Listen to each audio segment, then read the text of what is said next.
অনন্ত এই ধরাধামে চিরন্তন সার্বজনীন সত্য একটি প্রশ্ন হলো, আমি কে?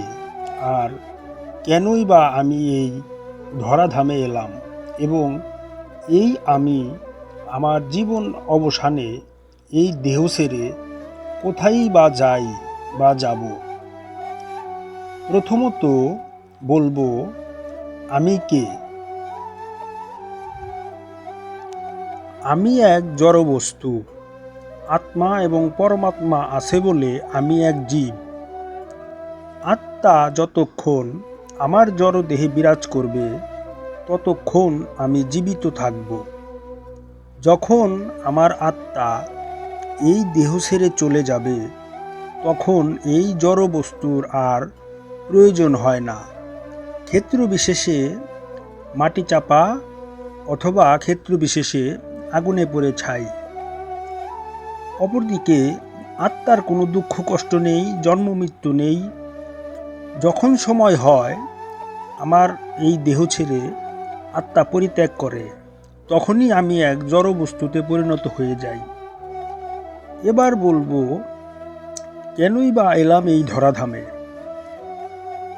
প্রকৃত অর্থে প্রভুকে জানার জন্য, প্রভুকে এবং প্রভুর পরিচয় সম্পর্কে জানতে এবং প্রভুর গুণকীর্তন করার জন্য এই ধরাধামে আমাদের আসার হেতু। এবং এই ধরাধামের মাঝে মানুষের তরে নিজেকে আত্মত্যাগের মহিয়ান স্থানে উত্তীর্ণ করার জন্যই আমরা এই ধরাধামে এসেছি। প্রকৃত চরম সত্যে ভগবানের তথা প্রভুর ধামে অনন্ত মুক্তির দেশে যাওয়ার জন্যই প্রকৃত অর্থে আমাদের এই পৃথিবীতে আসা। কিন্তু আমরা এই পৃথিবীতে এসে সকলেই মায়ার জালে আটকা পড়ে ভগবান তথা প্রভু তথা আল্লাহ তথা ঈশ্বরকে জানতে না পারার কারণে এবং প্রভুর গুণকীর্তন করতে না পারার কারণেই আমরা এই পৃথিবীতে বারে বারে আসি যাই। তাই আমাদের এই জীবন ক্ষেত্র বিশেষেই ব্যর্থতায় পর্যবসিত হয়। মায়াজালের আচ্ছন্নতার কারণেই আমরা এই পৃথিবীতে বারেবার আসা যাওয়া করতে থাকি। তাই আমরা মায়াজালে আবদ্ধ থাকার কারণেই অনন্ত মুক্তির দেশে যেতে না পারার কারণেই এই ধরাধামে আমাদের আসতে হয়েছে। পরিশেষে আমরা কোথায় যাব?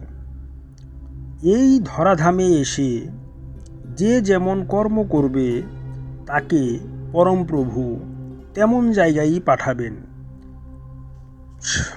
এটা যার যার কর্মের উপরেই নির্ভর করে থাকে। আমরা মায়াজালে আবদ্ধ, তাই পরমপ্রভুর অনন্ত মুক্তির ধামে আমরা যেতে পারি না। তাই আমাদের উচিত মায়াজালকে কাটিয়ে পরমপ্রভুর অনন্ত মুক্তির দেশে যাত্রা করার জন্য সদ্গুরুর কাছে দীক্ষা নিতে পারা। সদ্গুরুর কাছে দীক্ষা নিয়ে আমরা যেন পরমপ্রভুর সাথে বিলীন হয়ে যেতে পারি তথা অনন্ত মুক্তির স্বাদ পেতে পারি। তবেই আমাদের এই জীবন সার্থক হবে।